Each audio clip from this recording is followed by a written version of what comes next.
Students, जैसा कि आपको पता है कि अपना टॉपिक चल रहा है क्लासिफिकेशन ऑफ एलिमेंट्स, जिसमें हमने न्यूलैंड क्लासिफिकेशन पढ़ा, डोबेराइनर पढ़ा, लोथर मेयर कर्व पढ़ा। आज हम बात करने वाले हैं Mendeleev periodic table. Mendeleev periodic table या मेंडलीव का जो क्लासिफिकेशन था वो बहुत ही बढ़िया था। इसने मॉडर्न पीरियोडिक टेबल के लिए एक नींव का काम किया। देखिए, मेंडलीव पीरियोडिक टेबल इन्होंने क्लासिफिकेशन जो एलिमेंट्स का किया, क्या किया, कैसे किया, ये कौन थे, कब किया, उसकी बात करते हैं। अगर हम बात करें मेंडलीव का पूरा नाम, तो इनका पूरा नाम था दिमित्री इवानोविच मेंडलीव। कई बार पूछ लेता है कॉम्पिटिटिव एग्जाम में इनका पूरा नाम, दिमित्री इवानोविच मेंडलीव। इनका जन्म हुआ 1834 और ये स्वर्गवास हुए 1907 में। रशियन केमिस्ट थे, ये रशिया के थे। केमिस्ट इसलिए क्योंकि केमिस्ट्री के साइंटिस्ट थे, इसलिए केमिस्ट लगा। ये रशियन थे, ठीक है, तो रशियन केमिस्ट थे।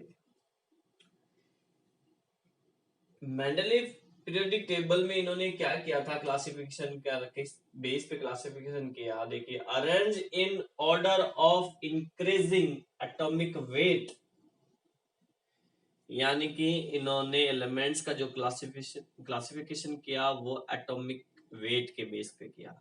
इंक्रीजिंग ऑर्डर में रखा एटॉमिक वेट के, एटॉमिक वेट के इंक्रीजिंग ऑर्डर में एलिमेंट्स को रखा इन्होंने। अभी तक जो भी क्लासिफिकेशन अपन ने पढ़ा है वो सभी एटॉमिक मास, एटॉमिक वेट के बेस पे थे। ये भी एटॉमिक वेट है इंक्रीजिंग ऑर्डर में। क्लासिफिकेशन करने के लिए इन्होंने क्या किया, क्या तरीका अपनाया। इन्होंने क्या किया कि उस समय जब इन्होंने किया, उस समय 63 एलिमेंट्स डिस्कवर हो चुके थे। 63 एलिमेंट्स, ठीक है ना। बात है ये बात है आपकी 1869 के समथिंग। उस टाइम पे 63 एलिमेंट्स डिस्कवर हो चुके थे। तो इन्होंने क्या किया, 63 टैरो कार्ड्स लिए, ठीक है ना, और उन एलिमेंट्स की हाइड्रोजन और ऑक्सीजन के साथ में रिएक्शन करवाई। और हाइड्रोजन ऑक्सीजन के साथ में रिएक्शन करवाने से उनकी जो प्रॉपर्टीज शो हुई, जो केमिकल और फिजिकल जो प्रॉपर्टीज थी, उनको उन्होंने क्या किया, उन टैरो कार्ड्स पे लिख लिया। उनके एटॉमिक मास और मेन जो उनकी प्रॉपर्टी है वो, और सिंबल के रूप में हर टैरो कार्ड्स पे हर एलिमेंट्स का एटॉमिक मास, ठीक है, एटॉमिक वेट एंड उनके सिंबल्स और उनकी प्रॉपर्टी लिख ली और एक टेबल पे फैला लिया। अब उन्होंने इंक्रीजिंग ऑर्डर में, एटॉमिक वेट के इंक्रीजिंग ऑर्डर में उनको उठा उठा के एक दीवार पे टांगते गए। दीवार पे टांगते गए और देखते गए समान समान सेम प्रॉपर्टीज वाले एलिमेंट्स एक जगह आए, तो इसका ध्यान रखा उन्होंने। और रखते रखते पूरा 63 जो टैरो कार्ड्स है उनको उन्होंने दीवार पे सेट कर दिया। फाइनली उनको जो बना स्ट्रक्चर वो पीरियोडिक टेबल, मेंडलीव की पीरियोडिक टेबल, जिसके हम थोड़ी देर में बात करने वाले हैं कैसी दिखती है। इसमें मेंडलीव की पीरियोडिक टेबल में 8 ग्रुप थे और 7 पीरियड थे। बाद में नोबल गैसें डिस्कवर हुई तब 0 ग्रुप ऐड हुआ, तो टोटल अब 9 ग्रुप है। तो इसी बेस पे उन्होंने जो मेंडलीव पीरियोडिक लॉ बना, मेंडलीव पीरियोडिक लॉ वो क्या है, the physical and chemical properties of the elements की केमिकल और फिजिकल यानी भौतिक और रासायनिक गुणधर्म ऑफ द एलिमेंट्स, रिपीट कर दिया मैंने, लाइन दोबारा लिख दी, ऑफ द एलिमेंट्स यहाँ पे आ चुका है। The physical and chemical properties of the elements are a periodic function. Periodic function मतलब आवर्त फलन of their atomic masses. ये मेंडलीव पीरियोडिक लॉ है। The physical and chemical properties of the elements are periodic function of their atomic masses. मतलब इसका ये है कि उन एलिमेंट्स की केमिकल और फिजिकल प्रॉपर्टीज कुछ टाइम बाद वापस रिपीट होती हैं, ठीक है ना। आवर्ती फलन, पीरियोडिक फंक्शन, ठीक है। तो कुछ थोड़ा आगे चल के एटॉमिक वेट के इंक्रीजिंग ऑर्डर में अपन उनको रख रहे हैं, थोड़ा सा आगे जाएंगे फिर वापस से वो एलिमेंट्स जो है पहले वाले एलिमेंट्स से जो है प्रॉपर्टीज सेम होती जाती है। तो आफ्टर हर टाइम कुछ गैप के बाद में रिपीट हो रही है प्रॉपर्टीज। कुल मिला के ये कह सकते हैं कि कुछ गैप के बाद में एलिमेंट्स की प्रॉपर्टीज रिपीट होती जा रही है, जिस बेस पे उन्होंने ग्रुप बनाए, ठीक है ना। चलो देखते हैं मेंडलीव की पीरियोडिक टेबल क्या है।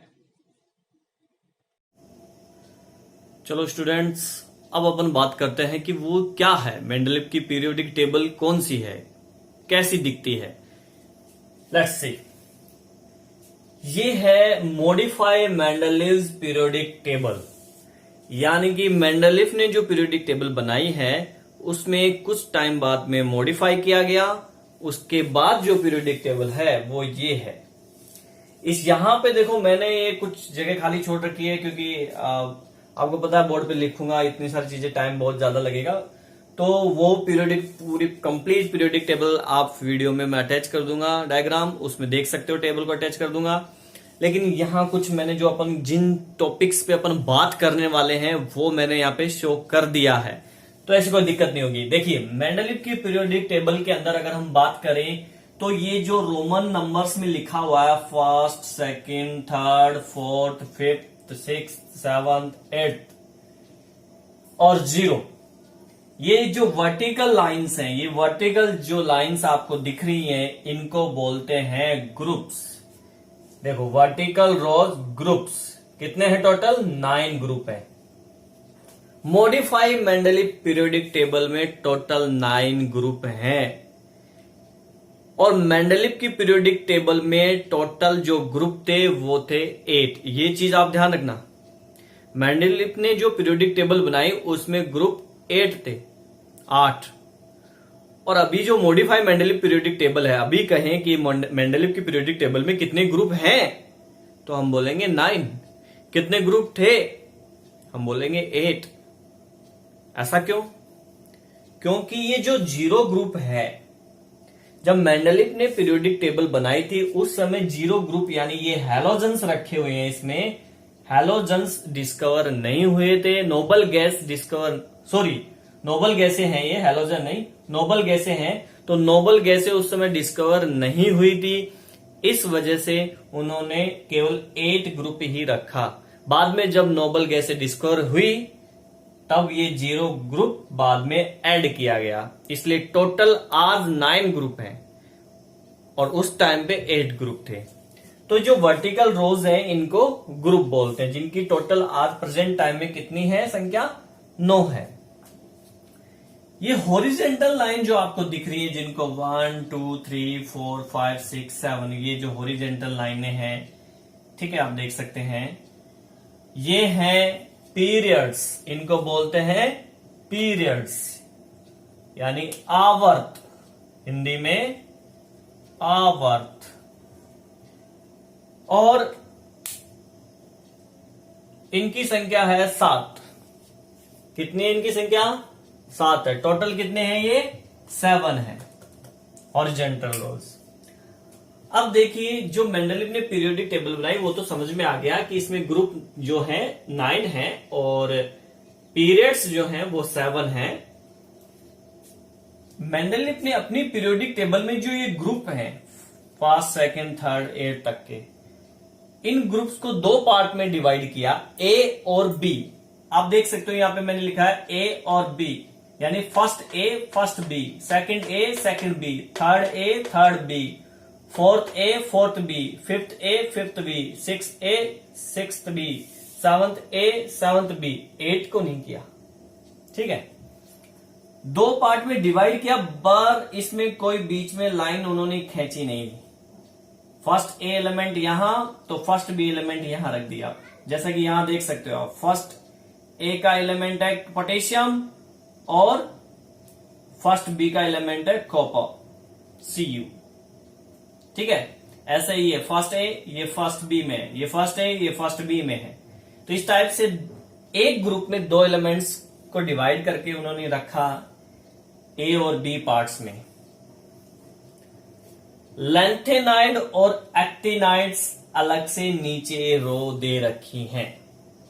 ये लैंथेनाइड्स हैं, ये एक्टिनाइड्स हैं, ये इसकी रो हैं। इनको मैन पीरियोडिक टेबल में जगह नहीं मिली है। ठीक है, हम ड्रॉबैक्स की भी बात करेंगे। अगर मेंडलीव की पीरियोडिक टेबल की हम बात करें कि ये जो फर्स्ट पीरियड है, फर्स्ट पीरियड में टोटल एलिमेंट्स हैं 2। इसमें केवल हाइड्रोजन और हीलियम को ही रखा गया है, 2 है इनकी संख्या। सेकंड पीरियड की बात करें तो सेकंड पीरियड में टोटल एलिमेंट्स हैं 8। थर्ड पीरियड की बात करें तो थर्ड पीरियड में टोटल एलिमेंट्स हैं 8, थर्ड में भी 8 है। फोर्थ की बात करें तो फोर्थ में टोटल एलिमेंट्स हैं यानी तत्व हैं 18।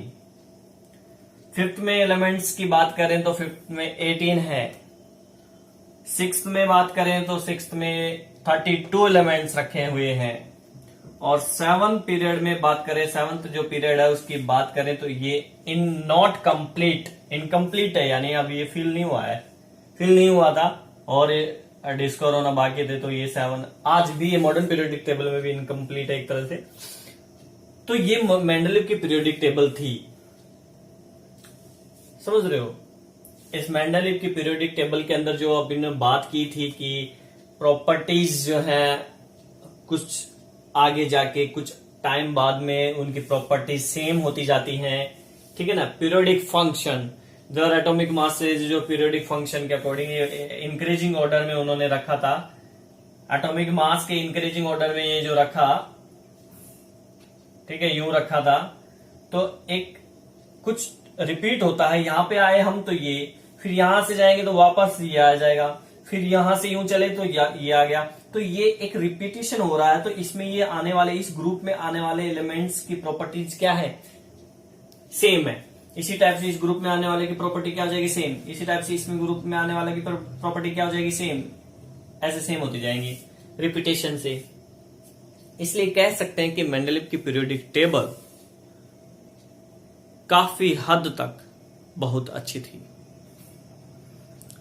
मेंडलीव की पीरियोडिक टेबल से हम उस टाइम पे प्रेजेंट जितने एलिमेंट्स थे उनकी स्टडी कर सकते हैं इजीली।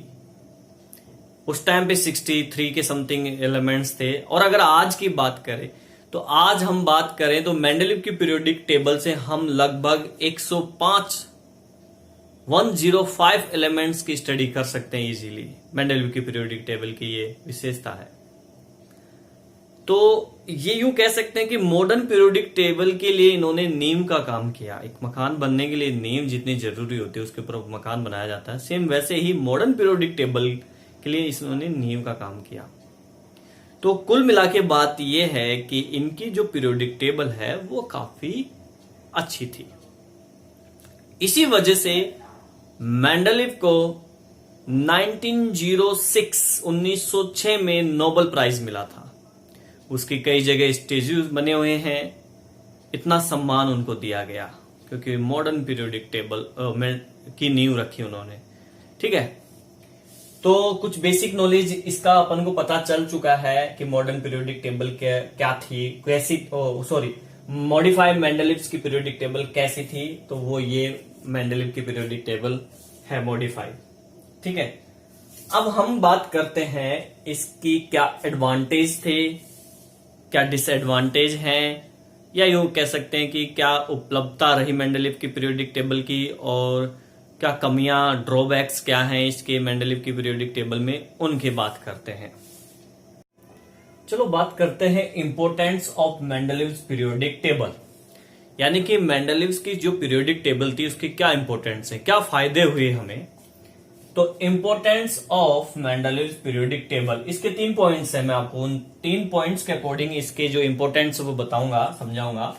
देखिए, पहला पॉइंट है systematic study of the elements. Systematic study of the elements. जैसा कि मैं पहले ही बता चुका आपको कि मेंडलीव की जो पीरियोडिक टेबल है उससे हम आज के टाइम में 105 एलिमेंट्स की स्टडी इजीली कर सकते हैं। इनकी पीरियोडिक टेबल इतनी अच्छी थी कि हम ग्रुप वाइज जो है इजीली उनकी स्टडी कर सकते हैं, उनके प्रॉपर्टीज की स्टडी कर सकते हैं। तो एक सिस्टमेटिक तरीके से स्टडी की जा सकती है। एक बेनिफिट ये था, ये है, यूं भी कह सकते हैं मेंडलीव पीरियोडिक टेबल का। तो ये एक इंपॉर्टेंस हो गया। सेकंड अगर बात करें हम prediction of new elements and their properties. Mendeleev ने क्या किया कि इस पीरियोडिक टेबल में कुछ जगह पे जो मेन पीरियोडिक टेबल है उसका डायग्राम अटैच करूंगा तो आप उसमें देखना, कुछ जगह पे खाली छुट्टी हुई है, कुछ जगह खाली छुट्टी हुई है।